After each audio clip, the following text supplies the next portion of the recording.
Hello everyone, Fenris here, and today is the day. Bhashiva DLC update for SFO III is up at the moment of uploading this video, making it public, but I recorded it previously, but the update is up, and in this video we'll be talking about the changelog, so all the changes that are in this update. I would not say it's very big, but there are some changes that would be nice to talk about, and some of them I will be also showing in this video. So let's start. First of all, Gabe Sky found a very cool thing that made that terrain will less often block missile units from firing. It's about the fact that Warhammer 3 maps geometry is a bit buggy, and making that if units are smaller than specific obstacles, they stop shooting, and it's very often missile units. So this can be adjusted, it seems. So we adjusted it, and it's way better right now, so units are shooting better. Second of all, some abilities received Force Rally attribute from the last DLC, from the last major update for the game. So yeah, we are distributing stuff from the DLC to more stuff. Cannon artillery projectiles were buffed against anti-large because they were underperforming. Other small stuff, when units are shattered, so when there's like an end phase of the game what they cannot get back with their morale, they will be slower. So no more stupid chases, they will be slower, easier. If you really want to go and chase those units, it will be just easier. Bug fixes, of course, stuff. Bhashiva, about her effects, her tunneling stance, she got a tunneling stance right now, and her upkeep production was lowered a bit, but it's online with all other SFO stuff. But her diplomacy with western provinces, so the Xiao Ming, was increased to 100 from 60. Tiger Court adjustments for the effects, they are nerfed, but not in a way like for the whole progression. It's like the early one is weaker right now, because Bhashiva was so strong, the court one was, that you should just take the first one from each one and you were having very strong units. That's no longer the case, so yeah, it's better right now, the progression is better. Xiao missions reworked, I made a video about that, but thanks to Alex Zhao, we did even further adjustments to it. He released a standalone version of it, so we can check the link from the changelog. And big summary, we have a mixed rewards, we have a new mission types, we have a higher and scaling rewards depending on your turn, new item rewards, new enemy faction added, new rewards added to the capacity. Yes, now units that you get from the missions are also added to the capacity, so it's a great change in my opinion. Missions reroll battle added to all missions, you can reroll all missions when you want. Shorter missions, they are not so long, like 15 turns to do something, that's stupid. And Xiao Confederation reward, but I don't want to spoil it too much. So the missions are way better. I still think that the UI is fucking terrible here, but overall it's better. Okay, let's go. Units upgrade will rebalance, especially the third one that you unlock later on. It's more interesting, giving more bonuses, and it's just cooler, you know. Iron favor gain was rebalanced totally, so overall you're getting around 25% less, but you're getting more, like the better sources of it are activities like missions or caravans, and from the battles and taking settlements it's way lower, because that was very potent to do and get iron favor, so that was changed.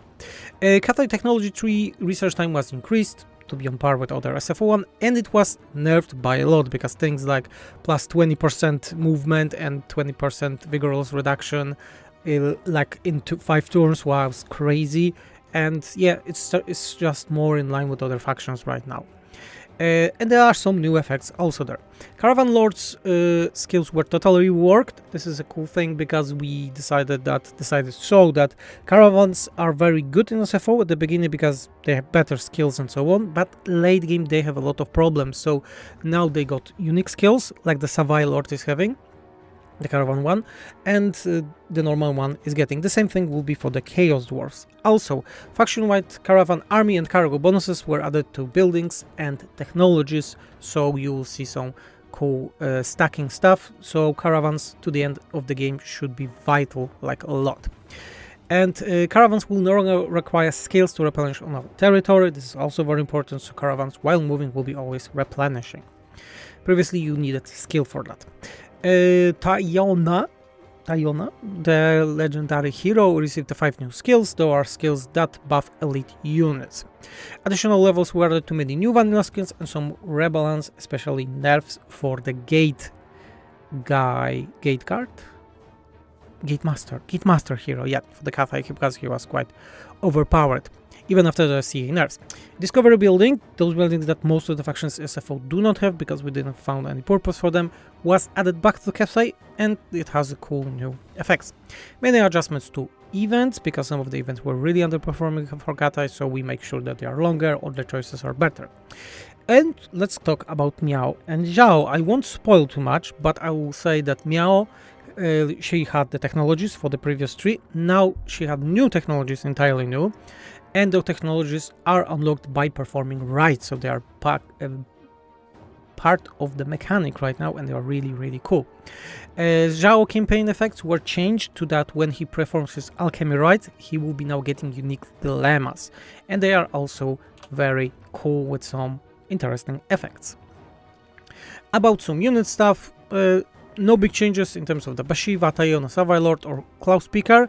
In terms of the overall Tigerman unit ability, that is Ferocious Ambush, it was buffed a bit, and also Vigor Replenishment was added to it, which is quite important. Nothing major in terms of the abilities, you can see the stuff in the changelog, but what is important that all Tigerman runes received physical resistance and they are attacking faster, so their animation is also faster. Target warriors received the bleed contact effect and scaling damage, making that less enemy health has, more damage they will deal, and anti-infantry bonus was removed from their normal attack because, you know, it was contradicting with what we want to do with them. Tiger Warrior Stalkers, they received maim, so there's like a super bleed for their projectiles, and they have more projectiles, and of course the number of entities also was increased to 80 from 60, so they are really like a better Tiger Warriors, but they're also more squishy than there. Ironclaw Tiger Warriors, their stats were just adjusted, so they are like very fast halberdier unit in SFO, something a bit different than Celestial Guard. Terracotta Automatons, talking about the halberdiers, were totally reworked in terms of their role, is that they have more melee defense, more health, even more mass, but they lost armor piercing and their cost was increased. We also have a great new card made by SFO III. Yeah, so those are the changes for the Cathay, more or less. A lot of course, they are linking with all of the changes that were done in SFO to the Cathay previously. High Elves.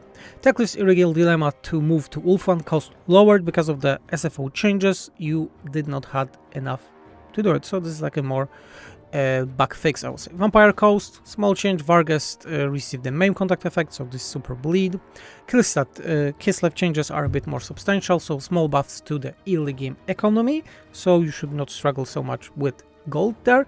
Small buffs to Boris unique technologies. Boris minor settlements attrition resistance, because he has like a unique effect on his settlements, was changed to upkeep reduction, so again his early game will be even easier. More pleasant, I would say. Many adjustments to all events, similar to Cathay. The events will be better choices and better rewards.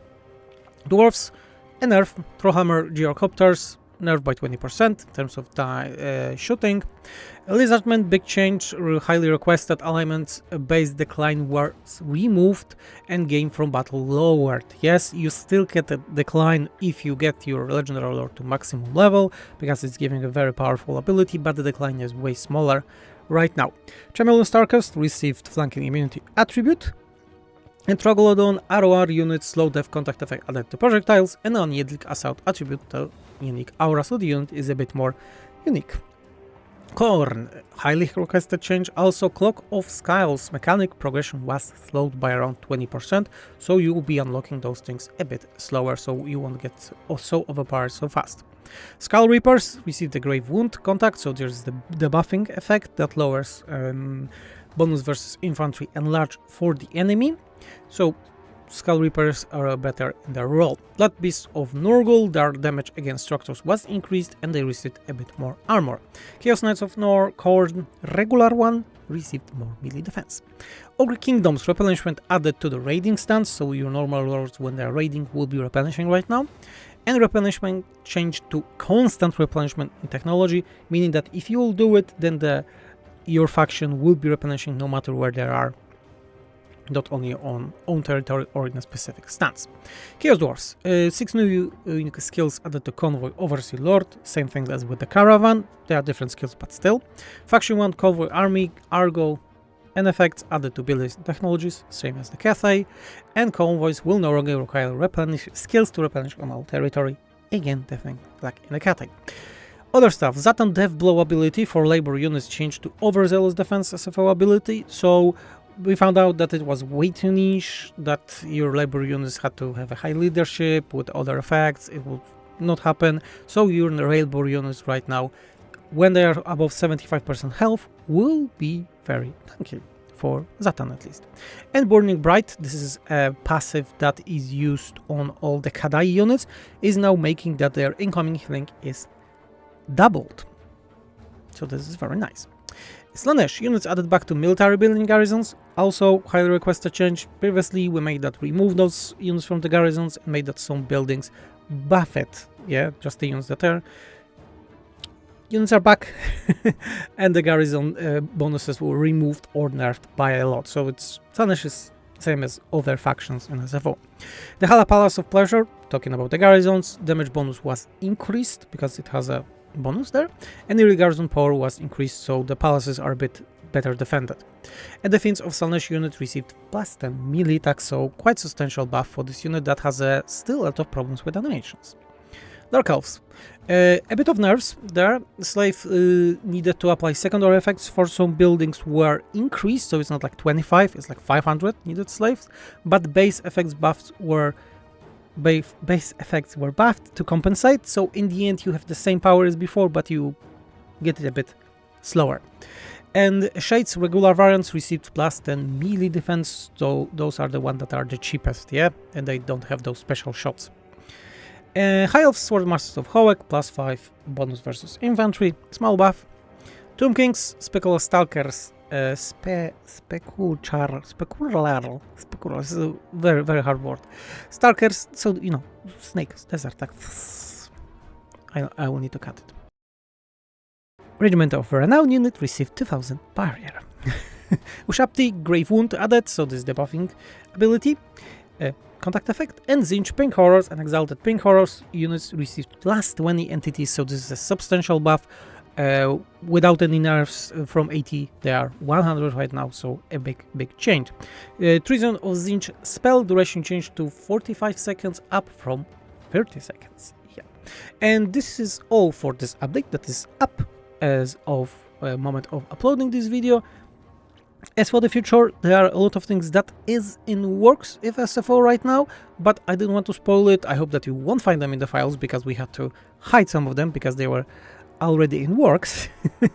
But yes, you can expect some substantial things with the next major update that probably will be with the Lord of the End Times DLC for Total War Warhammer 3. Around that time we also want to make the SFO big changelog document public again, because it's still in works and there is like a lot of things being written there, so there will be like a one document Wikipedia for SFO. And yeah, this is all for this video. Thank you everyone for watching. I hope you will like this content, this update, and you will leave the comment here, or at least a sub, or if you are very generous, subscribe to SFO Patreon for a lot of cool benefits that we have for our community. Besides that, I will be doing more YouTube videos because I found an inner love to doing this recently, especially with the games like Dark Heresy or Mechanicus 2. So yeah, thank you everyone for watching. Again, I was Venris, and have fun with Bhashiva DLC in SFO Grimmhammer 3. See ya!